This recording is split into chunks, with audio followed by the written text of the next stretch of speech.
नमस्ते। नमस्ते के आप सभी को। आज भी आप सभी का स्वागत है। कैसे हैं आप सभी? हमें तो चलिए, परमेश्वर को हम आज भी सबसे पहले स्तुति चढ़ा करके आज की कक्षा में प्रवेश करेंगे।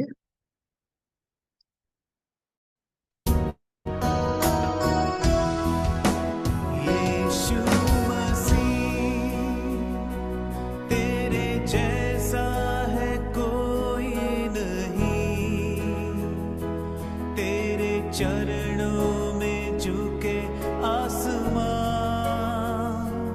और महिमा गाए जमीन। यीशु मसीह तेरे जैसा है कोई नहीं। तेरे चरणों में झुके आसमां और महिमा गाए जमीन। हम गाए हो सना, तू राजाओं का है राजा।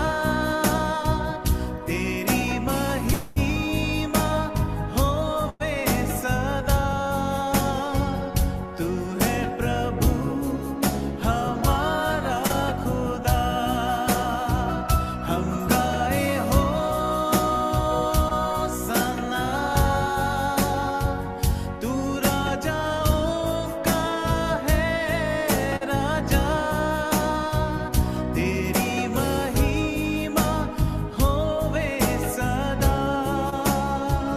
तू है प्रभु हमारा खुदा।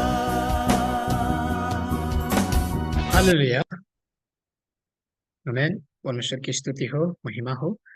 तो आइए हम सभी एक साथ कक्षा के लिए प्रार्थना में जुटेंगे। आप सभी भी प्रार्थना में जुटिएगा।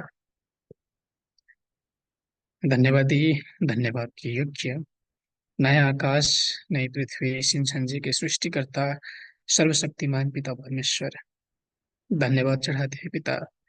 परमेश्वर ने हम सभी विश्वासियों से प्रेम किया।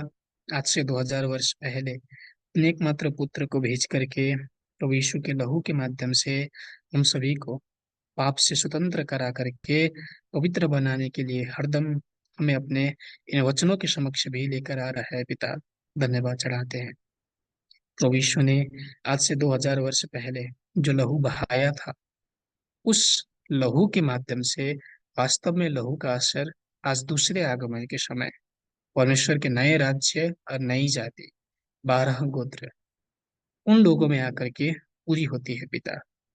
तो दूसरे आगमन के समय वो विजयी का राज्य, जो परमेश्वर का राज्य है, वो प्रकट होने के समय हम सभी विश्वासी परमेश्वर के उस नए राज्य में प्रवेश कर सकने के लिए सहायता कीजिए पिता।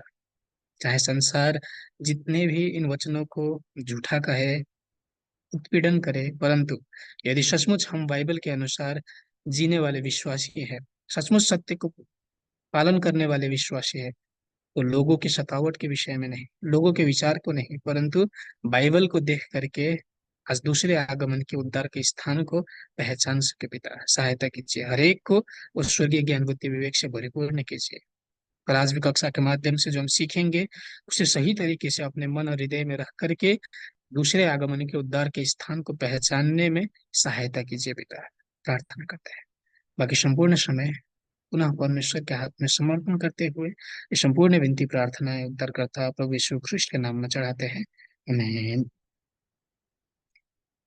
तो आप सभी को पुनः बहुत बहुत स्वागत है।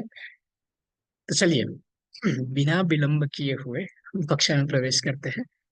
तो पिछली बार हमने किस विषय में सीखा था? याद है आप सभी को? पिछली बार हमारी कक्षा की शीर्षक क्या था? हमने किस विषय में सीखा था? आप सभी ने क्या सीखा, क्या जाना? हम्म? समझने का प्रयास कीजिए। क्या सीखा था हमने? हाँ, माइक पे आप सभी का आवाज नहीं आ रहा। और ठीक है, आप सभी जब होठ चलाएंगे तो मैं समझ जाऊंगा कि आप सभी उत्तर दे रहे हैं। परंतु नहीं अगर दे रहे हैं, कैमरा ऑफ करके बंद बैठे हैं, मैं जानूंगा कि हाँ, आप सभी ध्यान नहीं दे रहे हैं।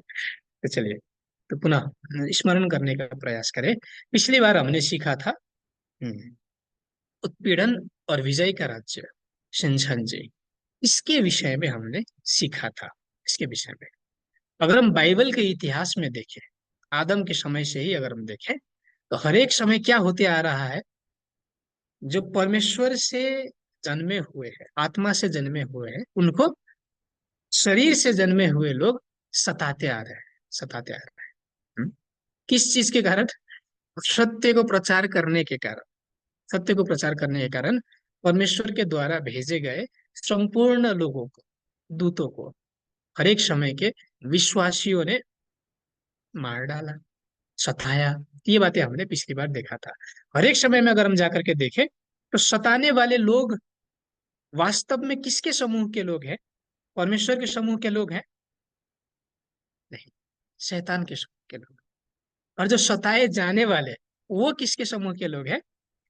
परमेश्वर के समूह के लोग। किस चीज के कारण सताए जाते हैं? विचार कीजिए। आप सभी ने जाकर के चोरी की या फिर मारपीट की, उसके कारण आकर के आप सभी को कोई सताता है, तो क्या वो बाइबल में कहा गया हमें परमेश्वर का समूह, ऐसा कह सकते हैं हम? नहीं, वचन के कारण, सत्य के वचन के कारण। सत्य के वचन हम प्रचार करते हैं, परंतु उस वचन के कारण यदि हम सताए जाते हैं, तो जानना आवश्यक है कि जिस समूह से सताया जा रहा है वो परमेश्वर का नहीं है। परंतु भौतिक रूप से अगर हम देखें, तो वो सभी एक ही परमेश्वर को मानने वाले लोग होते हैं। कईन को और हाबिल के विषय में, हालांकि हमने पाठ में नहीं देखा था, कईन और हाबिल के विषय में आप सभी को मालूम है, आदम के जो दो संतान थे, वे दोनों एक ही परमेश्वर को मानने वाले थे, परंतु एक ने दूसरे को मार डाला। विचार कीजिए, पहले आगमन के समय भी अगर हम जाकर के देखें, तो प्रभु यीशु और यहूदी दोनों एक ही धर्म को मानने वाले, एक ही परमेश्वर को मानने वाले लोग थे। उन्होंने ही मार डाला। प्रभु यीशु के चेलों को किसने सताया? हाँ, हालांकि बाद में अगर हम जाकर के देखें, तो प्रभु यीशु के बारे में से एक चेले भारत तक भी आए थे, वहां पर उन्हें मार डाला गया, इतिहास अगर हम देखें। परंतु प्रमुख रूप से अगर हम देखें, तो यहूदियों ने ही सताया। जो मैं परमेश्वर का जन हूँ, मैं परमेश्वर का व्यक्ति हूँ, परमेश्वर मेरे साथ है, ऐसा कहने वाले लोग ही मार डालते हैं, सताते हैं। तो विचार कीजिए, क्या ये परमेश्वर की आत्मा की ओर से आता है? सताना, मार डालना, झूठे आरोप लगाना? नहीं, नहीं। पहले आगमन के समय वो हुआ, दूसरे आगमन के समय भी ये होगा या नहीं, ये महत्वपूर्ण बात है। दूसरे आगमन के समय भी परमेश्वर प्रभु यीशु अपने एक व्यक्ति को भेजेगा, प्रतिज्ञा है, भेजना आवश्यक है। परंतु जब भेजा जाएगा, तब उसको सताया जाएगा कि नहीं, ये महत्वपूर्ण बात है। सताने वाले लोग हिंदू के मंदिरों में से उठ करके आकर सताएंगे, बुद्धिस्ट के गुम्बाओं में से उठ करके आकर के सताएंगे, मुस्लिम के इमाम आकर के सताएंगे? नहीं, क्रिश्चियन विश्वासी, क्रिश्चियन पास्टर सताएंगे। कारण क्यों? कल तक जो जमी जमाई व्यवस्था थी, सत्य के वचन के कारण वो सब अब नहीं रहेगा किसी का। सत्य के वचन के कारण जितने भी झूठ थे, वो सभी पर्दाफाश किए जाएंगे। पहले आगमन के समय भी यही हुआ। प्रभु यीशु ने जब सत्य का वचन प्रचार किया, तो मूसा के समय से सिखाने वाले लोग जितने थे, वे सभी एक होकर के प्रभु यीशु का विरोध किया। क्यों? सत्य सिखाने के कारण। हाँ, सब लोग प्रभु यीशु के समूह में चले जाएंगे, हम झूठे हैं ये प्रमाणित हो जाएगा, इस कारण सताते हैं। तो दूसरे आगमन के समय भी यही होगा। बाइबल में मत्ती 10 अध्याय, 25 अध्याय, यूहन्ना की पुस्तक 16 अध्याय, लुका 17 अध्याय, सभी में अगर हम जाकर के देखें, प्रभु यीशु के द्वारा भेजे गए दूत को यह संसार तुच्छ ठहराएगा, सताएगा, ऐसा बताया गया है। तो विचार कीजिए, जो विजेता है उसे सब कुछ उसे लड़कर विजय प्राप्त करना आवश्यक है। जो जीतेगा वही विजेता कहलाएगा। तो वास्तव में पहचानना आवश्यक है। आज हमने जो वचन के अनुसार देखा कि आप सभी, जितने भी वचन आप सभी ने इन कक्षाओं से सुना, वो मेरे वचन नहीं है। मैंने जान करके थियोलॉजी करके आप सभी को सिखाया नहीं है। ये उसी विजेता के माध्यम से आए हुए वचन है। संगठन के रूप में, समूह के रूप में अगर हम कहें, जो परमेश्वर का राज्य बताया गया है, नया आकाश नई पृथ्वी, वहां से ये वचन निकल करके आ रहे हैं, जिसे कोरियन भाषा में शिनशनजी कहकर बताया गया है। वो स्थान, शिनशनजी के वचन आप सभी सुन रहे हैं। परंतु अगर हम सत्य वचन प्रचार कर रहे हैं तो हमारे पीठ पीछे या फिर सामने भी इसे झूठ कहने वाले लोग दिखाई पड़ेंगे कि नहीं। तो ये तो झूठ सिखाता है, ये विजेता को प्रभु यीशु मानता है, इन लोग तो, ये लोग तो लोग के पछाने वाले लोग हैं, प्रभु यीशु को नहीं, ये विजेता को मानने वाले लोग, ऐसा कहकर भ्रम करने वाले लोग भी हैं, सताने वाले लोग भी हैं। बाद में हम देखेंगे वीडियो के माध्यम से, इतना तक कि हमारे संतों को, 5 संतों को मार भी डाला गया है। क्यों? सत्य के वचन को अनुसरण करने के कारण। और दूसरे धर्म के लोगों ने नहीं, क्रिश्चियन विश्वासियों ने, जो बाइबल को लेकर के सुबह शाम उठते बैठते हैं, उन्हीं लोगों ने। परंतु जैसा कि बाइबल में प्रतिज्ञा किया गया है, ये विजयी का राज्य देखा पड़ना या फिर प्रकट होना आवश्यक है। विजेता जब जीतेगा तब वो राज्य दिखाई पड़ेगा, परमेश्वर का राज्य, 12 गोत्र, नया आकाश नई पृथ्वी, शिनशन जी। वो राज्य ने जीता है। किस चीज के माध्यम से विजयी हुआ जा सकता है? उसने मुझे मारा, मैं भी मारूंगा, ऐसा कह करके जीता जा सकता है भौतिक लड़ाई लड़ करके? नहीं, सत्य के माध्यम से जीता जा सकता है। और जितने भी झूठ आरोप लगाए जाए, परंतु सत्य एक दिन सभी के समक्ष प्रकट होता है, तो उसके माध्यम से जितने भी भ्रम है वो सभी चीरे जाएंगे। तो ऐसे जो विजय का राज्य सिंचन जी है, हमने पिछली बार थोड़ा सा देखा था, वृहत रूप से विस्तार हो रहा है। केवल एक देश में, 2 देश में नहीं, संपूर्ण विश्व भर के लोग सत्य यहाँ है ये स्वीकार करके, सामान्य विश्वासी नहीं, दूसरे धर्म के लोग नहीं, जो पुश्तों से पास्टरीय सेवकाई कर रहे हैं, पास्टर है, संप्रदाय के प्रमुख है, वे सभी इन वचनों को स्वीकार करके सत्य ये है कहकर शिनसन जी में प्रवेश कर रहे हैं। ये वास्तविकता है। और यही जब हमने तुरही सीखा था कि अंतिम तुरही फूकने के समय जगत का राज्य है वो परमेश्वर का बन जाएगा, वास्तविकता आज दिखाई पड़ रही है। तो मैं आशा करता हूं कि आप सभी इन वचनों को सही तरीके से देख करके, मनन करके उस राज्य में प्रवेश कर सकेंगे जो परमेश्वर ने आज से 2000 वर्ष पहले ही प्रतिज्ञा किया गया था। उस राज्य का नाम भी बाइबल में लिखा गया है। विचार कीजिए, आप सभी सभी के अपने अपने कलशियाओं में जाते हैं, आप सभी में से किसी के कलशी का नाम बाइबल में प्रतिज्ञा किया गया है? किसी का है कि परमेश्वर मैं सृष्टि करूंगा ऐसा कहकर? कहीं पर भी नहीं। परंतु एक है जिसके विषय में प्रतिज्ञा किया गया है। आप सभी अन्यथा मत लीजिएगा इसे, बाइबल के अनुसार देखने का प्रयत्न कीजिए कि हम सभी के जो पास्टरे हैं उसके विषय में कहीं पर भी प्रतिज्ञा किया गया है बाइबल में कि वो आना आवश्यक है? नहीं। परंतु एक व्यक्ति है जिसके विषय में पुनः प्रतिज्ञा किया गया है। हम सभी विचार कीजिए, जब कलशियाओं को जाते हैं तो किस प्रक्रिया से जाना होगा, ये होगा वो होगा? नहीं है। परंतु इस नया आकाश नई पृथ्वी में प्रवेश करने के लिए एक निश्चित प्रक्रिया पहले से ही बाइबल में उल्लेख की गई है, प्रकाशित वाक्य की पुस्तक में। तो वैसे ये स्थान, यहाँ के लोग, यहाँ के प्रक्रिया, यहाँ के वचन पहले से ही बाइबल में उल्लिखित है और उसके अनुसार ही सृष्टि हुआ स्थान है। तो इसीलिए इस स्थान को सताया जाना स्वाभाविक है, सताया जाना स्वाभाविक है। परंतु हम सभी यदि वचन को जानने वाले हैं तो अब पहचानना आवश्यक है। ये लोगों को पीछे हम लग करके, हाँ ये झूठा है ऐसा कह करके नहीं है, परंतु जो हमने वचन सीखा है उस वचन के आधार में आप सभी सत्य क्या है, झूठ क्या है, इसे पहचानना आवश्यक है। तो मैं आशा करता हूं कि आप सभी उस सत्य के स्थान को पहचान करके वहां पर प्रवेश करेंगे। तो चलिए, पिछली कक्षा को हम यहाँ तक रखते हुए आज के विषय में प्रवेश करते हैं, और जो हमारा आज का शीर्षक है उसे पढ़कर देखें। नई वाचा के नियम जो हमें पालन करना आवश्यक है। आज दूसरे आगमन के समय हम सभी विश्वासियों के साथ संबंधित वाचा कौन सी है? नई वाचा, नई वाचा। तो आज दूसरे आगमन के समय हमें नई वाचा के वो कौन कौन से नियम पालन करने आवश्यक है, ये हमें जानना आवश्यक है, ताकि उस नियम को पालन करके वास्तव में हम आशीष प्राप्त कर सके। और जो हमारा आज का मुख्य पद है, इब्रानियों की पुस्तक 8 अध्याय। बाद में जब कक्षा समाप्त हो जाए तो आप सभी जाकर के इब्रानियों की पुस्तक 8 अध्याय पढ़िएगा और स्पष्ट होगा। तो चलिए, आज के वचन को जानने का कारण हम देखें आज के विषय, जो नई वाचा के नियम जो हमें पालन करना आवश्यक है, इसके भीतर हम आज क्या देखेंगे? नई वाचा क्या है वास्तव में?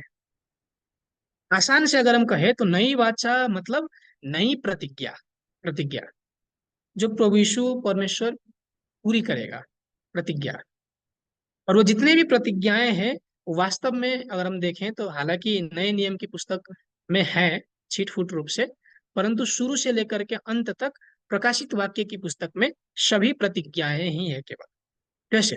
प्रकाशित वाक्य की पुस्तक को पालन करना मतलब नई वाचा को पालन करना।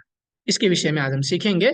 और दूसरे नंबर में, ये नई वाचा को पालन करने वाले लोग क्या क्या आशीष प्राप्त करेंगे, इसके विषय में भी आज हम देखेंगे।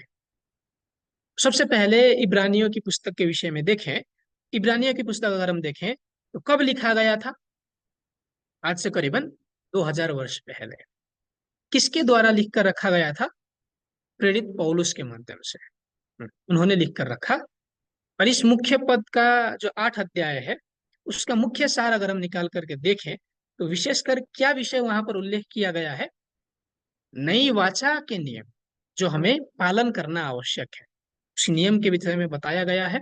और आशीष जो नई वाचा को पालन करने वाले लोग पाएंगे, उस आशीष के विषय में हिब्रू 8 अध्याय, इब्रानियों 8 अध्याय में बताया गया है। आज हम देखेंगे। सबसे पहले इब्रानियों की पुस्तक पढ़कर देखें 8 अध्याय को।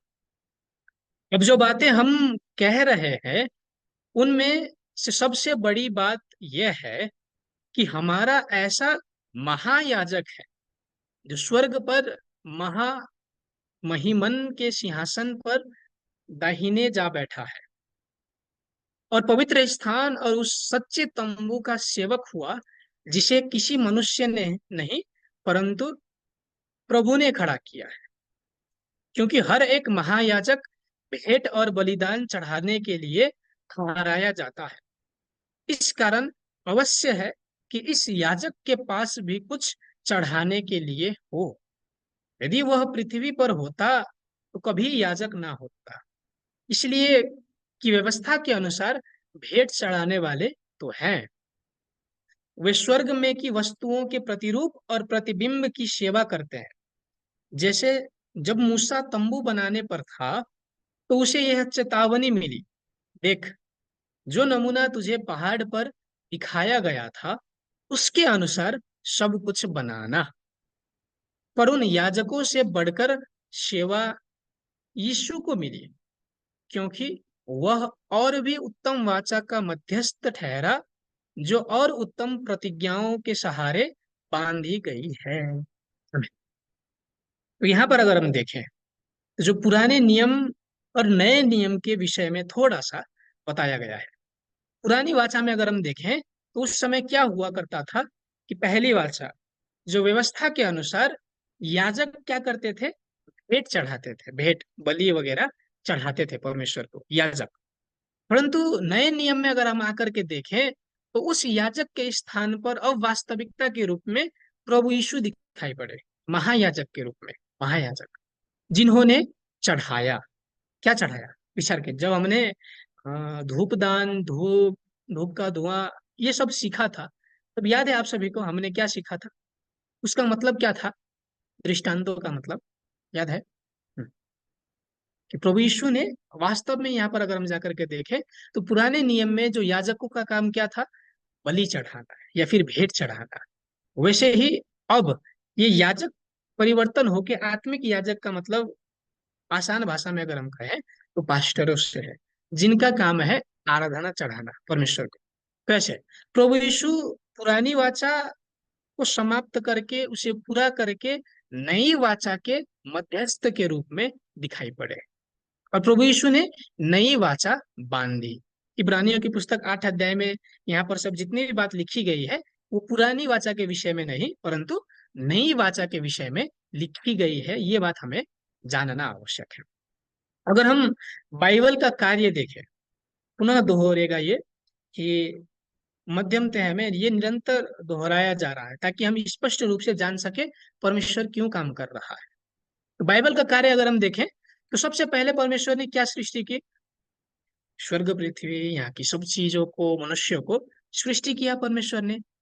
परंतु उसके बाद क्या हुआ? आदम सर्प के द्वारा भ्रम में पड़ा, छल में पड़ गया, और छल में पड़ करके क्या किया? पाप किया, यानी कि विद्रोह किया। पाप का मतलब क्या है आप सभी को मालूम है? पाप परमेश्वर के वचन को तोड़ना, पालन ना करना, उल्लंघन करना, ये है पाप। तो आदम ने भी, आप सभी को मालूम है बहुत अच्छे तरीके से, कि परमेश्वर ने एक आज्ञा दिया था ये मत करना कह करके, परंतु आदम ने वही किया। जो फल वर्जित था, नहीं खाना चाहिए था, वही खाया। तो यहां से वाचाओं का टूटना शुरू हुआ। आदम ने विद्रोह किया, परमेश्वर के साथ की वाचा को तोड़ दिया। अब संसार में पाप प्रकट हुआ, पाप दिखाई पड़ा। पुनः विचार कीजिए, परमेश्वर जो है वो पापी है कि पवित्र है? परमेश्वर में थोड़ा थोड़ा पाप है? नहीं है, पूर्ण रूप से पवित्र है। परंतु अगर हम लोगों को देखें, अब आदम के आज्ञा उल्लंघन करने के बाद लोग क्या हो गए? पापी हुए, पापी मनुष्य। अब पापी और पवित्र एक साथ नहीं रह सके। उस कारणवश परमेश्वर को क्या करना पड़ा? इस पृथ्वी को, सारी चीजों को, मनुष्य को छोड़ करके आत्मिक संसार में जाना पड़ा। उत्पत्ति 6 अध्याय अनुसार उसका परिणाम क्या हुआ? जब परमेश्वर ने पृथ्वी को, मनुष्य को छोड़कर वो चले गए, अब मनुष्य पर मृत्यु ने शासन किया, पीड़ा प्रवेश हुई, दुख, कष्ट, ये सारी चीजें परमेश्वर के छोड़ के चले जाने के बाद शैतान ने आकर के शासन किया, और वो सारी चीजों जो परमेश्वर ने पहले बहुत ही असल तरीके से, अच्छे तरीके से बनाया था, उसको बिगाड़ने लगा अपने तरीके से। परंतु परमेश्वर की उद्देश्य क्या है? कि परमेश्वर, हाँ ठीक है, एक बार लूट करके ले गया तो मैं छोड़ देता हूँ, ऐसा कहकर के परमेश्वर ने छोड़ दिया?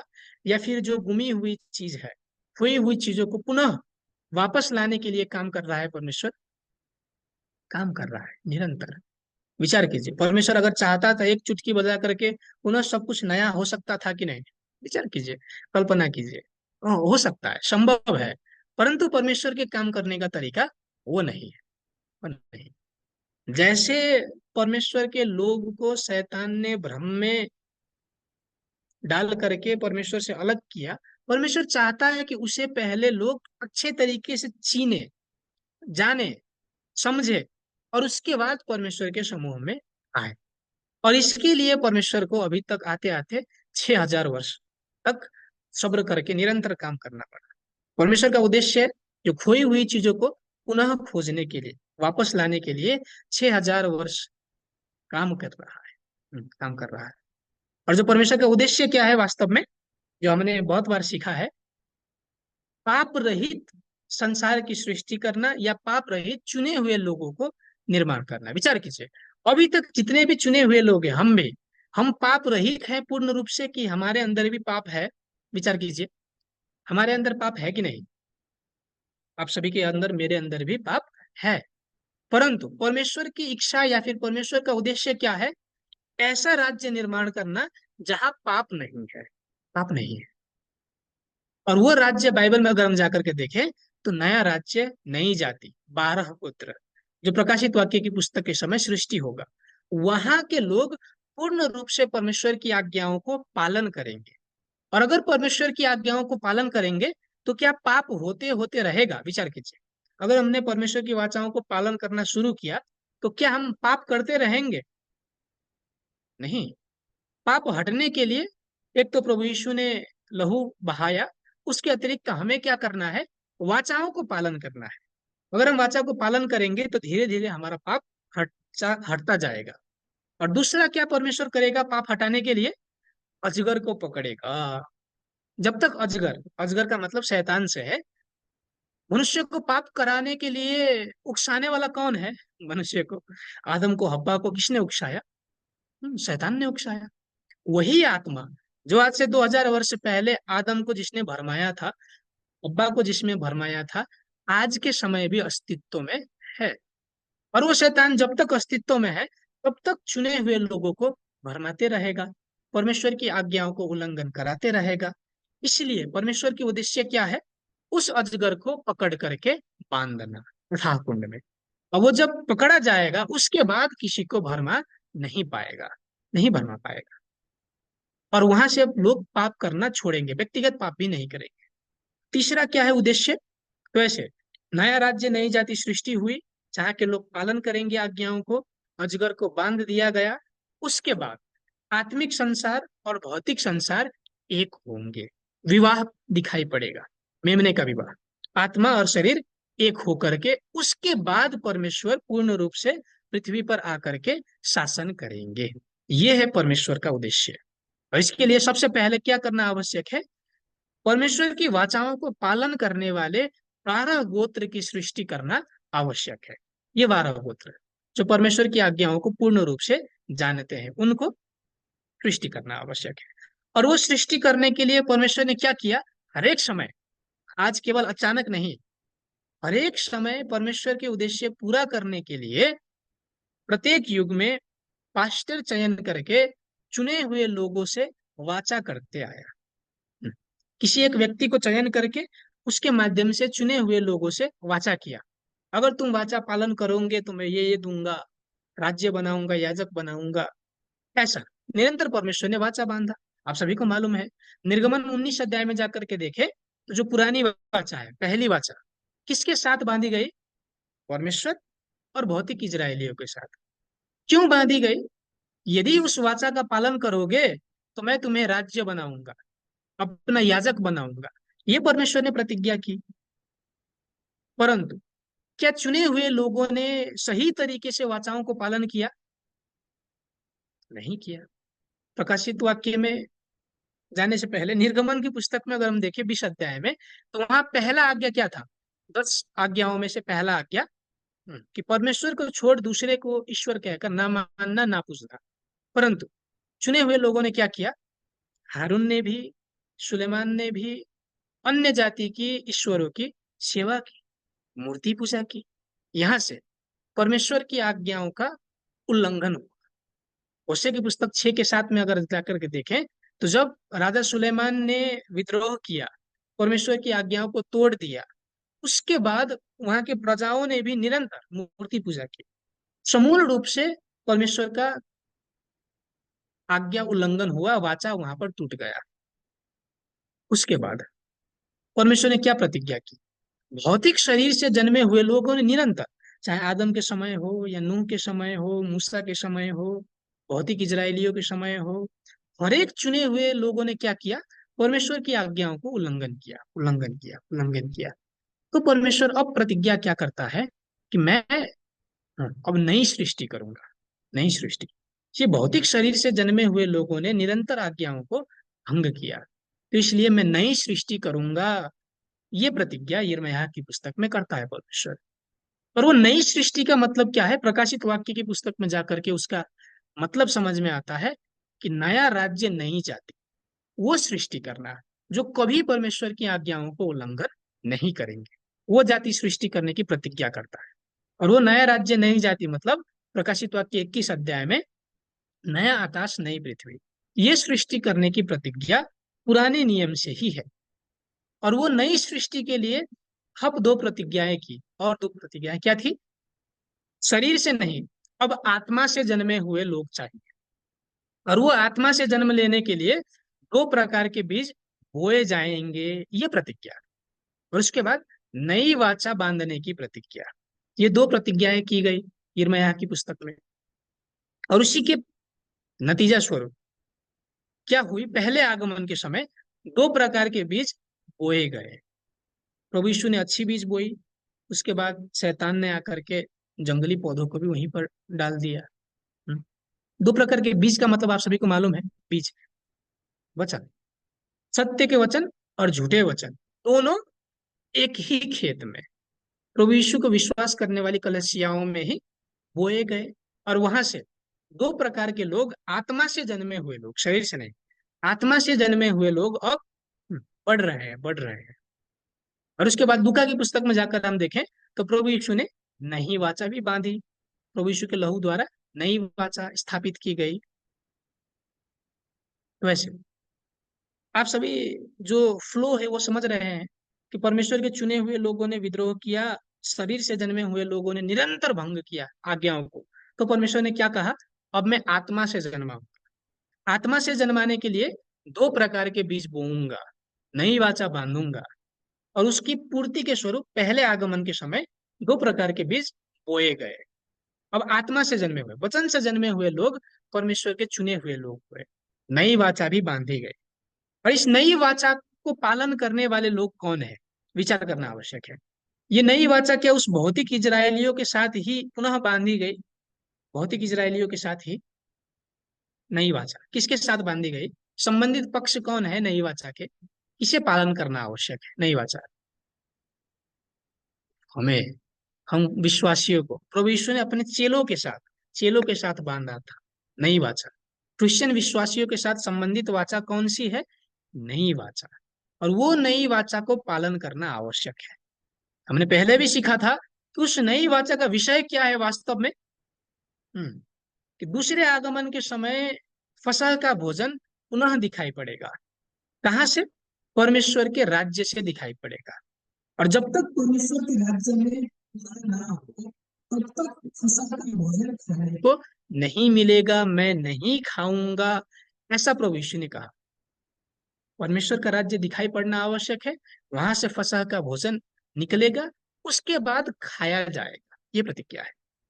फसह का भोजन का मतलब आप सभी को मालूम है। फसह के समय क्या खाया जाता था? मूसा के समय में अगर हम देखें तो फसह मनाने के समय मेमने के लहू को अपने गेट के दीवारों में लगाया जाता था, और मांस को खाया जाता था। मेमने का मांस और लहू आवश्यक था। प्रभु यीशु ने भी पहले आगमन के समय क्या कहा? कि जो जो मेरा लहू और मांस खाता है, अनंत जीवन उसी का है। तो सचमुच क्या लोगों ने, चेलों ने प्रभु यीशु के मांस को निकाल करके, लहू काट करके पिया, खाया? नहीं। आत्मिक मतलब था। याद है आप सभी को? मेमने का लहू और मांस, इसका मतलब क्या था? वचन से था। वचन, सत्य के वचन जो प्रभु यीशु ने दिए, उन वचनों को खाना आवश्यक था। पुराने नियम के भविष्यवाणी पूर्ति के वचनों को खाना मतलब फसह के भोजन को खाना उस समय, पहले आगमन के समय। दूसरे आगमन के समय भी प्रभु यीशु का लहू है, प्रभु यीशु की मांस है। विचार कीजिए, प्रभु यीशु के लहू आज के समय हम कैसे खा सकते हैं? हम्म? पहले आगमन के समय के लोगों ने सचमुच प्रत्यक्ष रूप से प्रभु यीशु के मुख से वचन सुना, चेलों ने खाया कान से सुन करके। आज हम कैसे खाए? और उसके स्मरण स्वरूप प्रभु यीशु ने क्या दिया? रोटी और दाखरस खाते रहो, खाते रहो, खाते रहो, स्मरण के लिए, समझना के लिए, ताकि जब वास्तव में फसह का भोजन आए तो वास्तविकता खाने के लिए, तब तक के लिए रोटी और दाखरस खाते रहो, प्रभु भोज के रूप में जो हम जानते हैं। तो दूसरे आगमन के समय प्रभु यीशु का वो लहू कहाँ है, ये पहचानना आवश्यक है। विचार कीजिए, प्रभु यीशु के लहू पर आधारित या फिर स्थापना की गई वाचा कौन सी है? नई वाचा है। नई वाचा, वाचा का मतलब है प्रतिज्ञा। प्रतिज्ञा, अगर हम देखें तो नए नियम में, नई वाचा में प्रमुख रूप से प्रतिज्ञा कहाँ पर लिखी गई है? कौन सी पुस्तक में? एक शुरुआत से लेकर अंत तक प्रतिज्ञाएं ही प्रतिज्ञा, भविष्यवाणी ही भविष्यवाणी। प्रभु यीशु ने जो मैं करूंगा, पूरी करूंगा, वो बातें किस पुस्तक में लिखी गई है? प्रकाशित वाक्य की पुस्तक में। प्रकाशित वाक्य की पुस्तक में। तो वैसे जो नई वाचा है, उसके अंदर प्रभु यीशु का लहू है, उसके अंदर। और नई वाचा मतलब आसान में अगर हम कहें तो प्रकाशित वाक्य की पुस्तक। उस प्रकाशित वाक्य की पुस्तक के अंदर वास्तव में प्रभु यीशु का लहू है। और उस प्रकाशित वाक्य की पुस्तक को अगर हम अपने हृदय में रखते हैं, तो वास्तव में प्रभु यीशु का लहू हमारे अंदर है, ये मतलब है। अब सचमुच प्रकाशित वाक्य 1 से 22 तक के अध्यायों को लिख करके, भोग करके पूरा स्मरण करना वो मतलब नहीं। वहां पर जो लिखा गया है उसकी वास्तविकताओं को जान करके अपने हृदय में रखना, ये मतलब है। प्रकाशित वाक्य 1 अध्याय, 5 अध्याय, 7 अध्याय, ये हमने पहले देखा था। अगर वहां पर जाकर के देखें तो उस प्रभु यीशु के लहू के माध्यम से परमेश्वर का नया राज्य सृष्टि किया जाएगा। याजक खड़े किए जाएंगे, श्वेत वस्त्र की भीड़ प्रभु यीशु के लहू के माध्यम से अपना अपना वस्त्र धो करके आएंगे। जो विजेता है वो मेमने के लहू के माध्यम से विजयी होंगे। ये सारी चीजें बताई गई है। तो इसका मतलब क्या है? कि नए नियम प्रकाशित वाक्य की पुस्तक में जो प्रभु यीशु का लहू है, वो हमारे अंदर आना आवश्यक है। हमें नई वाचा को, प्रकाशित वाक्य की पुस्तक को पालन करना आवश्यक है, ताकि प्रभु यीशु का जो वो लहू जो आज से 2000 वर्ष पहले प्रभु यीशु ने बहाया था, वो हमारे अंदर आज पूर्ण रूप से काम करे। उसके लिए नई वाचा को अपने हृदय में रखना आवश्यक है। हम्म। एक बार हम इब्रानियों की पुस्तक 8 अध्याय को पढ़ते चले, 7 से लेकर 9 पद तक। क्योंकि यदि वह पहली वाचा निर्दोष होती, तो दूसरे के लिए अवसर ना ढूंढा जाता, और वह उन पर दोष लगाकर कहता है, प्रभु कहता है, देखो, वे दिन आते हैं कि मैं इज़राइल के घराने के साथ और यहूदा के घराने के साथ नई वाचा बांधूंगा। आमीन। विचार कीजिए, अच्छे से ध्यान दीजिए। यहाँ पर 8 पद में क्या कहा जा रहा है कि नई वाचा किसके साथ बांधूंगा? इज़राइल के घराने के साथ। आप सभी ने सीखा है, बाइबल में अगर हम देखें तो इज़राइल कितने प्रकार के हैं? इज़राइल केवल एक है? तीन इज़राइल है, तीन इज़राइल। यहाँ पर जो इज़राइल बताया जा रहा है वो भौतिक इज़राइल के साथ वाचा नहीं बांधा गया, आत्मिक इज़राइल के साथ वाचा बांधा गया, जो नई वाचा है। तो ये यहाँ पर आत्मिक इज़राइल से मतलब है। आगे पढ़े 9 और 10 पद को। यह उस वाचा के समान ना होगी जो मैंने उनके बाप दादों के साथ उस समय बांधी थी, जब मैं उनका हाथ पकड़कर उन्हें मिस्र देश से निकाल लाया, क्योंकि वे मेरी वाचा पर स्थिर न रहे, इसलिए मैंने उनकी सुधि ना ली। प्रभु यही कहता है। फिर प्रभु कहता है कि जो वाचा मैं उन दिनों के बाद इज़राइल के घराने के साथ बांधूंगा, वह यह है कि मैं अपनी व्यवस्था को उनके मनों में डालूंगा और उसे उनके हृदयों पर लिखूंगा, और मैं उनका परमेश्वर ठहरूंगा और वे मेरे लोग ठहरेंगे। आमीन। तो यहाँ पर अगर हम देखें तो परमेश्वर ने क्या प्रतिज्ञा की है? कि नई वाचा बांधने की प्रतिज्ञा, पुरानी नहीं, जो पहले बाप दादाओं के साथ बांधी गई थी मिस्र देश से निकालने के बाद, पुरानी वाचा के विषय में, वो नहीं, नई वाचा बांधूंगा। नई वाचा बांध करके वो व्यवस्था, यहाँ पर व्यवस्था का मतलब मूसा की व्यवस्था नहीं है, कि जो परमेश्वर के नियम है उसको बताया जा रहा है, वो अपने चुने हुए लोगों के हृदय में लिख दूंगा। और उसके बाद उस वचनों को यदि हृदय पर लिखा गया है, उसके बाद मैं उनका परमेश्वर ठहरूंगा और वो मेरे लोग ठहरेंगे। कैसे? दूसरे आगमन के समय सचमुच परमेश्वर के लोग ठहरने के लिए, हम सचमुच परमेश्वर के हैं ऐसा कहने के लिए, हमारे मन में, हमारे हृदय में नई वाचा के जो नियम है उसे लिखना आवश्यक है, लिख करके पालन करना आवश्यक है। और जो नई वाचा है उसे आसान भाषा अगर हम कहें तो प्रकाशित वाक्य की पुस्तक ही है। उस प्रकाशित वाक्य की पुस्तक के विषय में हमें जानना आवश्यक है, और जान करके उसे पालन करना आवश्यक है। यदि प्रकाशित वाक्य की पुस्तक हमारे हृदय में नहीं है, तो हम सचमुच परमेश्वर के कार्यों को स्पष्ट तरीके से नहीं जान सकते। प्रकाशित वाक्य 22 के 18 और 19 पद में अगर हम जाकर के देखें, तो जो लोग प्रकाशित वाक्य की पुस्तक में बढ़ाते हैं या फिर वहां से कुछ निकाल डालते हैं, वे लोग स्वर्ग में प्रवेश नहीं कर पाएंगे, ये बताया गया है। उन पर विपत्तियां आएंगी, ये बताया गया है। तो विचार कीजिए, क्या हमने प्रकाशित वाक्य की पुस्तक को बढ़ाया या फिर वहां से निकाला है कि नहीं? बढ़ाने का मतलब, उसका जो मतलब है, उस मतलब में अपनी व्याख्या देना।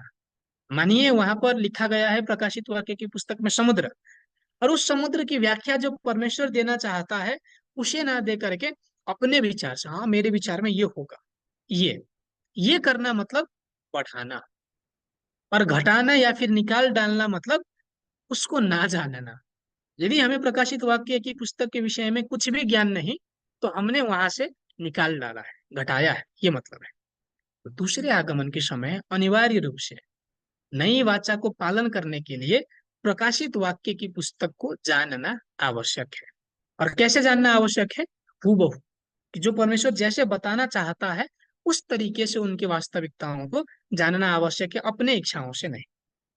तो ऐसे, तो दूसरे आगमन के समय नई वाचा को पालन करने का तरीका क्या है? प्रकाशित वाक्य की पुस्तक को अपने मन और हृदय में लिखना। परमेश्वर के वचनों से छाप लेना। ये है। सबसे पहले पालन करने के लिए क्या चाहिए? यदि वो आज्ञाएं, वो वचन हमें मालूम नहीं है, तो क्या हम पालन कर सकते हैं? नहीं कर सकते। इसीलिए सबसे पहले प्रकाशित वाक्य की पुस्तक में दी गई भविष्यवाणियों को हमें जानना आवश्यक है। उन भविष्यवाणियों की वास्तविक मतलब क्या है, उसे जानना आवश्यक है। और उसे जानने के बाद वो पूरी कैसे हुई, इसे अपने हृदय में लिखना आवश्यक है। और उसके बाद हम उसे पालन कर सकते हैं। दूसरे आगमन के समय नई वाचा को पालन करने वाले लोग भी बाइबल में स्पष्ट उल्लेख किए गए हैं कि कौन से लोग पालन करेंगे। तो जो पालन करने वाले लोग हैं उनका वास्तविक स्वरूप अगर हम देखें, मत्ती 8 के 11 से 12 में दो प्रकार के लोग हैं। एक, जो राज्य के संतान है, वो बाहर निकाले जा रहे हैं। और दूसरे, पूर्व पश्चिम से निकल करके आकर स्वर्ग के राज्य में बैठने वाले लोग। दो प्रकार के लोग, राज्य के संतान जो बाहर निकाले जा रहे हैं, और पूर्व पश्चिम से आने वाले लोग जो स्वर्ग में बैठ रहे हैं। इन दोनों में से नई वाचा को पालन करने वाले कौन है? पूर्व पश्चिम से आकर के बैठे हुए लोग। ये राज्य के संतान मतलब क्या? आज दूसरे आगमन के समय परमेश्वर के राज्य के संतान के रूप में हम किन्हें जानते हैं? विचार कीजिए। कौन से धर्म के लोग परमेश्वर के राज्य के संतान है ऐसा हम कहते हैं? हम विश्वासी, प्रभु यीशु को मानने वाले, वो परमेश्वर के राज्य के संतान है। परंतु मत्ती 8 अध्याय में अगर हम जाकर के देखें, तो वो राज्य के संतान बाहर निकाल दिए जाएंगे। ये प्रतिज्ञा है। राज्य के संतान मतलब परंपरागत कलीसिया, जो प्रभु यीशु के द्वारा, प्रभु यीशु के चेलों के द्वारा शुरुआत हुई, और आज तक जितने भी परंपरागत कलीसिया है, वे सभी राज्य के संतान है। और उस राज्य के संतान को क्या किया जा रहा है? बाहर निकाला जा रहा है। अब वो स्वर्ग के उत्तराधिकारी नहीं। क्यों? प्रकाशित वाक्य 6 अध्याय के अनुसार सूर्य चंद्र तारा गिरकर नष्ट हो रहा है, ये हमने सीखा था। नई वाचा को पालन नहीं किया है आज की कलसियाओं ने। प्रकाशित वाक्य की पुस्तक को अपने हिसाब से व्याख्या किया है, पालन नहीं किया है। इस कारणवश राज्य के संतान बाहर निकाले जा रहे हैं। और उसके बाद कौन आएंगे स्वर्ग के राज्य में? पूर्व पश्चिम से कटनी होकर आने वाले लोग। वे लोग स्वर्ग के राज्य में प्रवेश करेंगे, स्वर्ग में बैठेंगे। और ये लोग नई वाचा को पालन करने वाले लोग हैं, प्रकाशित वाक्य 7 अध्याय के अनुसार। तो ऐसे विचार करना आवश्यक है। क्या बाइबल के अनुसार, प्रकाशित वाक्य की पुस्तक के अनुसार मैं कटनी हुआ हूं या नहीं, या फिर मैं खेत में हूं? विचार करना आवश्यक है। पहले आगमन के समय जो बोई गई बीज थी, विचार कीजिए पुनः, ये सभी एक समान ही है। वो सब जाकर के प्रकाशित वाक्य की पुस्तक में जुड़ेगा। पहले आगमन के समय दो प्रकार के बीज बोए गए, और प्रभु यीशु ने क्या प्रतिज्ञा की? मैं फसल के समय, कटनी के समय उनको अलग अलग करूंगा। तो दूसरे आगमन के समय प्रकाशित वाक्य 14 अध्याय के अनुसार कटनी होगा। और कटनी होकर के जो खेतों से, कलसियाओं से निकल करके आएंगे, उन पर छाप लगाया जाएगा, मुहर दी जाएगी। और उनके माध्यम से 12 गोत्र निर्माण हुए। 1,44,000 सृष्टि होगी। और वे लोग वास्तव में स्वर्ग के उत्तराधिकारी बनेंगे। वे लोग नई वाचा को पालन करने वाले लोग बनेंगे, प्रकाशित वाक्य 7 अध्याय के अनुसार। और इन्हीं लोगों को, जो कटनी होकर के आए हैं, जिन्होंने परमेश्वर का छाप लिया है, वे लोग प्रकाशित वाक्य 5 अध्याय में 9 से 10 पद में प्रभु यीशु के लहू द्वारा मोल किए गए राज्य और याजक बताए गए हैं। ये है याजक दूसरे आगमन के समय। प्रकाशित वाक्य 7 अध्याय में पाप क्षमा प्राप्त हुए श्वेत वस्त्र के भीड़ भी है। तो दूसरे आगमन के समय उद्धार प्राप्त करने वाले की संख्या क्या है? 1,44,000। और श्वेत वस्त्र की भीड़, ये श्वेत वस्त्र की भीड़ बहुत बड़ी है, अनगिनत मात्रा में है, गिनती नहीं की गई, बहुत सारे लोग। तो दूसरे आगमन के समय कटनी होना आवश्यक है, छाप लेना आवश्यक है, और 12 गोत्र में आबद्ध होना आवश्यक है उद्धार प्राप्त करने के लिए। प्रकाशित वाक्य 12 के 11 में भी हम जाकर के देखें, तो मेमने के लहू द्वारा, गवाही के वचन द्वारा विजेता ने विजय प्राप्त किया है। उसका मतलब क्या है? प्रकाशित वाक्य की पुस्तक को गवाही दे करके, वचनों को गवाही दे करके विजय प्राप्त किया है झूठे वचनों पर, ये मतलब है। तो दूसरे आगमन के समय नई वाचा को पालन करने वाले लोग अगर हम देखें, तो बाइबल के अनुसार केवल 12 गोत्र, 1,44,000 और श्वेत वस्त्र की भीड़, केवल इन्हीं लोगों ने नई वाचा को पालन किया है। बाकी परंपरागत कलशियाओं ने नहीं किया है। बाइबल की बातों को अगर हम विश्वास करें तो प्रकाशित वाक्य की पुस्तकों को सभी ने बढ़ाया घटाया है। तो ऐसे नई वाचा को पालन करने वाले लोगों का वास्तविक स्वरूप कौन है? 12 गोत्र के 1,44,000 और श्वेत वस्त्र की भीड़। इन सभी को स्पष्ट तरीके से नई वाचा के विषय में मालूम है, प्रकाशित वाक्य की पुस्तक के विषय में मालूम है, 1 से लेकर 22 अध्याय तक की गवाही मालूम है, और उसके अनुसार पालन करने वाले लोग हैं। अब जो ये पालन करते हैं, पालन करने वाले लोग क्या आशीष प्राप्त करेंगे, ये जानना आवश्यक है। प्रकाशित वाक्य 1 अध्याय में अगर हम जाकर के देखें, जो नई वाचा की प्रकाशित वाक्य की पुस्तक को पालन करेगा वो आशीष प्राप्त करेगा, ऐसा बताया गया है। पाठ करने वाला, सुनने वाला और पालन करने वाला आशीषित होगा, धन्य का होगा, ये बताया गया है। और वो आशीष इब्रानियों की पुस्तक 8 अध्याय के 10 से 12 में जाकर के देखें तो पाप क्षमा पूर्ण रूप से प्राप्त होगा। विचार कीजिए, हम सभी अभी भी पापी हैं। हम स्वर्ग में प्राप्त करने के लिए, स्वर्ग में प्रवेश करने के लिए हमारा पाप क्षमा होना आवश्यक है। तो दूसरे आगमन के समय किन लोगों का पाप क्षमा होगा? सभी का नहीं। जो नई वाचा को अपने हृदय में रखते हैं, क्योंकि नई वाचा के अंदर प्रभु यीशु का लहू समाहित है। उस लहू को अपने हृदय में रखने के लिए नई वाचा को अपने हृदय में रखना आवश्यक है, नई वाचा को पालन करना आवश्यक है। और वो नई वाचा को पालन करने वाले लोग ही पूर्ण रूप से पाप क्षमा प्राप्त करेंगे और स्वर्ग जाएंगे, ये मतलब है। और यूहन्ना 14 अध्याय में अगर हम जाकर के देखें कि जो प्रभु यीशु ने तैयार किया है पवित्र नगर नया यरूशलेम, वो नया यरूशलेम उतर करके आएगा तो इन लोगों के पास जिन्होंने नई वाचा को पालन किया है। मत्ती 25 अध्याय में भी वही बात लिखी गई है कि जो स्वर्ग का राज्य है वो भेड़ के समान संतों को, भेड़ जैसे विश्वासियों को दिया जाएगा विरासत के रूप में। भेड़ का स्वरूप क्या है? मेमना या फिर भेड़, उसकी विशेषता क्या है? विशेषता, भेड़ की विशेषता, वो ज्यादा हल्ला शोर शराबा नहीं करती, उसको जैसे कहो वैसे मानती है, अच्छे तरीके से पालन करने वाले, आज्ञा पालन के रूप में भेड़ को प्रस्तुत किया गया। प्रभु यीशु को भी मेमना कहकर बताया गया है। क्यों? उन्होंने पूर्ण रूप से आज्ञा पालन किया, चाहे जितना भी कष्ट हो, सतावट हो, चुपचाप उसको सहा। इसके लिए तो दूसरे आगमन के समय भेड़ के समान विश्वासियों को स्वर्ग का राज्य दिया जाएगा। इसका मतलब जो नई वाचा को सही तरीके से पालन करते हैं उन लोगों को स्वर्ग दिया जाएगा, स्वर्ग उनके साथ आकर के वास करेंगे, ये मतलब है। और प्रकाशित वाक्य 21 अध्याय में अगर हम जाकर के देखें तो स्वर्ग और परमेश्वर कहाँ आकर के वास करते हैं? नया आकाश नई पृथ्वी में, इस स्थान में आकर के वास करते हैं। और इसी स्थान को शिनशानजी कहकर कहा गया, वास्तविकता वहां पर दिखाई पड़ी। तो ऐसे दूसरे आगमन के समय नई वाचा को पालन करना आवश्यक है। वो नई वाचा को पालन करने वाले लोग 12 गोत्र के 1,44,000 और श्वेत वस्त्र की भीड़ है। वो कहाँ रहते हैं? नया आकाश नई पृथ्वी में रहते हैं बाइबल के अनुसार। और उस नया आकाश नई पृथ्वी में पवित्र नगर नया यरूशलेम उतर करके आएगा, वास करेगा। तो हमें कहाँ जाना आवश्यक है? विचार कीजिए, उस नया आकाश नई पृथ्वी में जाना आवश्यक है। वैसे जो आत्मिक संसार का स्वर्ग है वो कहाँ उतर करके आएगा? किसी भी स्थान में, किसी भी कलसी में नहीं, उस 12 गोत्र में आएगा। शिनछंजे, नया आकाश नई पृथ्वी 12 गोत्र में। क्यों? इस स्थान में जो 12 गोत्र है नई वाचा को पालन करने के साथ ही पाप क्षमा पाकर याजक और प्रजा बनकर स्वर्ग और अनंत जीवन को विरासत के रूप में प्राप्त करेंगे। पुनः विचार कीजिए, परमेश्वर के पुत्र बनने के लिए, विरासत प्राप्त करने के लिए क्या करना आवश्यक है? परमेश्वर के वचनों को पालन करना आवश्यक है, विजयी होना आवश्यक है। हमने पिछली बार सीखा था।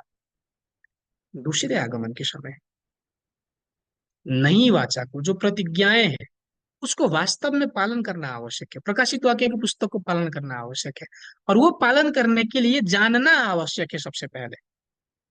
और उसको जान करके पालन करने वाले लोग बाइबल के अनुसार अगर हम देखें तो नया आकाश नई पृथ्वी के 12 गोत्र ही है केवल, शिनछंजी 12 गोत्र। और वहां पर परमेश्वर उतर करके आकर स्वर्ग और अनंत जीवन वहां से शुरू, ये प्रतिज्ञा है। तो ऐसे नई वाचा को कार्यान्वयन करना या फिर पालन करना, इसका मतलब क्या है? प्रकाशित वाक्य की पुस्तक के नियमों को अपने मन और हृदय में पूर्ण रूप से लिखना, मालूम होना और उसके अनुसार चलना। केवल ज्ञान प्राप्त करना नहीं, परंतु उस ज्ञान को प्राप्त करके उसके अनुसार व्यवहार करना, क्रियाकलाप में उसके लागू करना, ये है पालन करना। तो आज इस स्थान के लोग पूर्ण रूप से पालन करते हैं। और केवल जो सिंचन जी है, नया आकाश नई पृथ्वी है, ये वचन को केवल अपने तक सीमित नहीं किया। इन वचनों को पूर्ण रूप से जानने के कारण, समझने के कारण विश्व भर में ये वचन गवाही दी जा रही है सिंचन जी के माध्यम से। नए नियम की वास्तविक मतलब ये है, प्रकाशित वाक्य की वास्तविकता ये है, 1 अध्याय से लेकर के 22 अध्याय तक दृष्टांतों का मतलब सभी परमेश्वर के उद्देश्य इस स्थान से गवाही दी जा रही है। पुनः विचार कीजिए, क्यों क्यों इस स्थान से गवाही आ रही है? यही वचन बाइबल के अंदर ही है। आप सभी ने हो सकता है कि बहुत सारे बार उन पदों को पढ़ा भी होगा, परंतु मतलब क्यों नहीं मालूम था हमें। हम्म? केवल एक दो लोग को नहीं मालूम होता तो ठीक है, मालूम होता, किसी को मालूम नहीं, किसी को मालूम नहीं। क्यों? और क्यों इस स्थान से वो सारे दृष्टांतों के मतलब स्पष्ट तरीके से हमें मालूम हो रहा है, हम जान रहे हैं स्पष्ट तरीके से? क्यों? विचार करना आवश्यक है। क्योंकि आज यहाँ पर परमेश्वर है, यहाँ पर प्रभु यीशु है, और वो विजेता जिसे प्रकाशित वचन दिया गया है प्रतिज्ञा के पास्टर शिनछन जी में है। इस कारणवश इस कारणवश इस कारणवश यहाँ से वो वचन निकल रहे हैं। और नई वाचा प्रकाशित वाक्य की पुस्तक के प्रतिज्ञा के अनुसार ही सृष्टि हुआ। शिनछन जी 12 गोत्र होने के कारण नई वाचा प्रकाशित वाक्य की पुस्तक को पूर्ण रूप में समझा जा सकता है और गवाही दे पा रहे हैं। ये जो सिंचन जी है वो प्रकाशित वाक्य की पुस्तक के अनुसार ही सृष्टि हुआ परमेश्वर का राज्य है। इसीलिए इन वचनों को स्पष्ट तरीके से गवाही दिया जा रहा है, गवाही दे पा रहे हैं। क्योंकि यहाँ पर जिन्होंने देखा है वो यहाँ पर है, जिन्होंने सुना है वो यहाँ पर है, जिसको परमेश्वर प्रभु यीशु ने दिखाया है वो व्यक्ति प्रतिज्ञा का पास्टर विजेता यहाँ पर है। इसीलिए हमें पूर्ण रूप से मालूम है, और ये बात हम आप सभी को गवाही दे पा रहे हैं। मैंने जाना इसलिए नहीं है, परमेश्वर प्रभु यीशु ने आज इस स्थान में इस व्यक्ति को, जो विजेता को दिखा दिया है, इसके लिए। तो ऐसे आज की कक्षा का निष्कर्ष में अगर हम देखें तो वास्तव में हम सभी जो विश्वासी है, क्यों विश्वास का जीवन हमने आरंभ किया था, पुनः विचार कीजिए।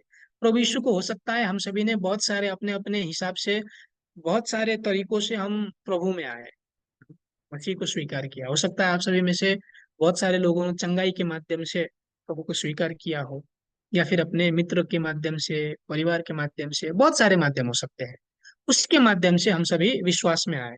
परंतु विश्वास में आने का उद्देश्य क्या है? वास्तविकता में परमेश्वर देना क्या चाहता है? क्या केवल शारीरिक रूप से चंगाई दे करके हम खुश हो गए, उतना ही है विश्वास के जीवन का उद्देश्य? नहीं। वास्तव में परमेश्वर हमें देना क्या चाहता है? स्वर्ग और अनंत जीवन देना चाहता है। शारीरिक रूप से भी स्वर्ग देना चाहता है, अनंत जीवन देना चाहता है। और वो देने के लिए हम सभी को किसी ना किसी माध्यम से उस स्थान तक परमेश्वर ने लेकर आया। और वहां सब पे उन बहुत सारे विश्वासियों में से भी आप सभी को चयन करके परमेश्वर ने इस वचन के समक्ष लेकर आया। क्यों? वचन को सही तरीके से जानना आवश्यक है, और महत्वपूर्ण रूप से प्रकाशित वाक्य को जानना आवश्यक है आज के समय के लिए। यह है नया नियम, प्रकाशित वाक्य। और नई वाचा के नियम जो हमें पालन करना आवश्यक है, वो है प्रकाशित वाक्य की पुस्तक। इस प्रकाशित वाक्य की पुस्तक को अगर हम आज के समय नहीं पालन करते तो वास्तव में हम उद्धार प्राप्त नहीं कर सकेंगे, नहीं कर सकेंगे। कारण क्यों? ये आज हमारे ही समय में पूरी हो रही है। यदि हमारे समय में यदि पूरी नहीं होती तो कुछ बात नहीं था, ठीक था। परंतु आज हमारे समय में ही ये पूरा हो रहा है, वास्तविकता दिखाई पड़ रही है, फिर भी हमने उसको पालन नहीं किया तो हम स्वर्ग नहीं जा सकेंगे, नहीं जा सकेंगे। और उसको पालन करने के लिए सबसे महत्वपूर्ण काम क्या है? नई वाचा प्रकाशित वाक्य की पुस्तक को अपने मन और हृदय में लिखना आवश्यक है।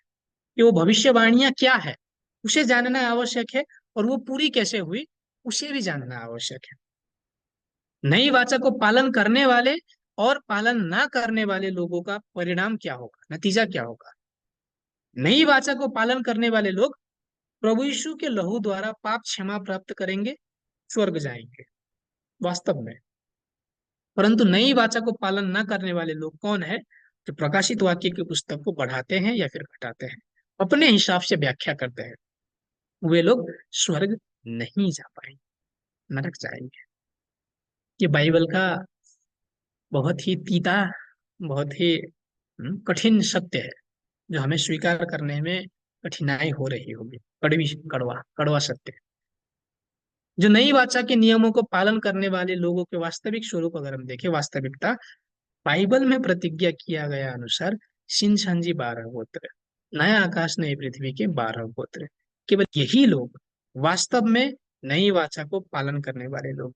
मैंने नहीं बताया है, बाइबल में वैसा लिखा गया है।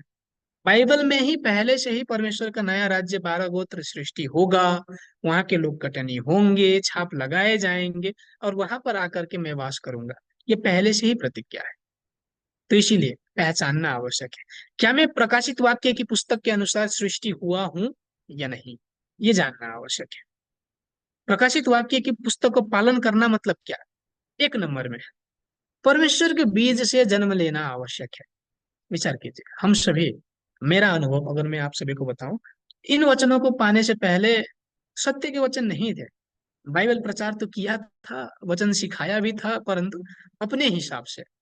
हो सकता है इतिहास के वचन मैंने जैसा था वैसा ही सिखाया, शिक्षाओं के विषय में जैसा था वैसा ही सिखाया, परंतु दृष्टांतों के विषय में, भविष्यवाणियों के विषय में अपने तरीके से। युद्ध का मतलब भौतिक युद्ध होगा, अकाल का मतलब भौतिक अकाल होगा, सूरज चंद्र तारा ओ सचमुच गिरेंगे, तुरही सचमुच फूका जाएगा, ऐसा ही सिखाया था मैंने भी। परंतु बाइबल के अनुसार देखें तो वो वास्तव में सही नहीं, सही नहीं। शैतान के बीच से जन्मा था मैं। अब क्या करना आवश्यक है, उन वचनों को निकाल करके परमेश्वर के बीज से जन्म लेना आवश्यक है। प्रकाशित वाक्य की पुस्तक को अगर हम पालन करना चाहते हैं, और प्रकाशित वाक्य की पुस्तक में दूसरी आज्ञा क्या है, कटनी होना आवश्यक है। प्रकाशित वाक्य 7-14 अध्याय में अगर हम देखें, कटनी का काम होगा। कटनी हुए है कि नहीं, अगर हम कटनी हुए हैं तो प्रकाशित वाक्य की पुस्तक को हमने पालन किया है, कटनी नहीं हुए हैं तो नहीं पालन किया। प्रकाशित वाक्य 7 अध्याय में देखें, छाप लगाना आवश्यक है। अगर हमने छाप लिया है तो हमने प्रकाशित वाक्य को पालन किया है, अगर नहीं लिया है पालन नहीं किया है। छाप लेकर के 7 अध्याय में ही 12 गोत्र में जाना आवश्यक है, ऐसा बताया गया है। अगर हम 12 गोत्र में हैं तो प्रकाशित वाक्य को पालन किया है, अगर नहीं है तो पालन नहीं किया है। तो ऐसे बहुत सारे हैं, उदाहरण के लिए मैंने आप सभी को बताया। तो दूसरे आगमन के समय प्रकाशित वाक्य की पुस्तक को पालन करना आवश्यक है, और उसके लिए सबसे पहले जानना आवश्यक है, जानना आवश्यक है। यदि हमें मालूम ही नहीं तो हम पालन नहीं कर सकते। अपने हिसाब से पालन करना उचित नहीं, उचित नहीं। तो आप सभी ने, हम सभी ने अब तक क्या पालन करते आए हम, जो शिक्षाओं के विषय में प्रभु यीशु ने जो शिक्षा दी उसको हम पालन करते हुए आए थे। जो नियम वगैरह प्रभु यीशु ने दी, बपतिस्मा और प्रभुभोज लगायत के नियम हम पालन करते आए। परंतु आज के समय हमें क्या पालन करना आवश्यक है, प्रकाशित वाक्य की पुस्तक। यदि वो आज पूरी नहीं हुई होती तो ठीक था, कुछ समस्या नहीं था, परंतु वह आज पूरी हो रही है। सभी दृष्टांतों के मतलब वास्तव में दिखाई पड़ रहे हैं, वो हमें आज के समय पालन करना आवश्यक है। और वास्तव में जिसकी प्रतीक्षा हमने की है, स्वर्ग और अनंत जीवन, आप सभी, हम सभी ने वही प्रतीक्षा किया है।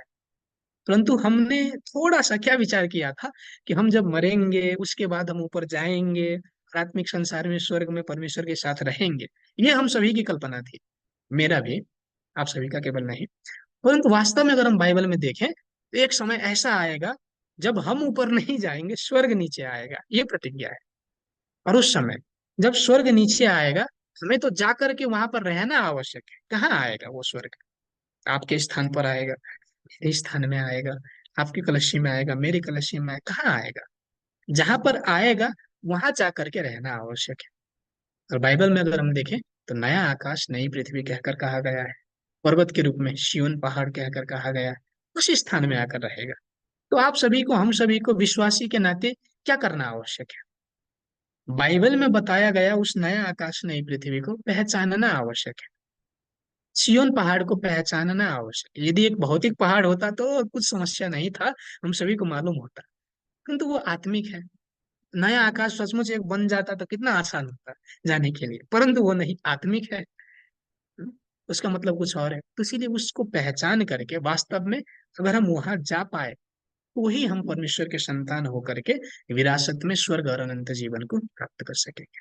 तो मैं आशा करता हूँ कि आप सभी इन वचनों को सही तरीके से बाइबल के अनुसार देख करके वास्तविकता क्या है उसे पहचान करके, भिन्नता देख करके अच्छे तरीके से जो सत्य है उसको अनुसरण करेंगे। मैं ये विश्वास करता हूँ। तो आज के वचनों को यहाँ तक रखते हुए प्रभु के द्वारा सिखाए गए प्रार्थना के माध्यम से हम अंत करेंगे। हे हाम्रा पिता जो स्वर्गमा हुनुहुन्छ, तपाईँको नाम पवित्र होस्, तपाईँको राज्य आओस्, तपाईँको इच्छा स्वर्गमा पुरा भए जस्तै यस पृथ्वीमा पुरा भएको होस्। हामीलाई आज हाम्रो दैनिक भोजन दिनुहोस्। हाम्रा अपराध क्षमा गर्नुहोस् जसरी हामीले आफ्ना अपराधीहरूलाई क्षमा गरेका छौँ। हामीलाई परीक्षामा पर्न नदिनुहोस्, तर दुष्टबाट छुटाउनुहोस्, किनभने राज्य, पराक्रम र महिमा सदा सर्वदा तपाईँकै हुन्। आमेन। परमेश्वर को महिमा स्वरूप हम ताली चढ़ाएंगे। जय मसीह। आप सभी सुरक्षित रहिएगा। दूसरी कक्षा में पुनः भेंट करेंगे।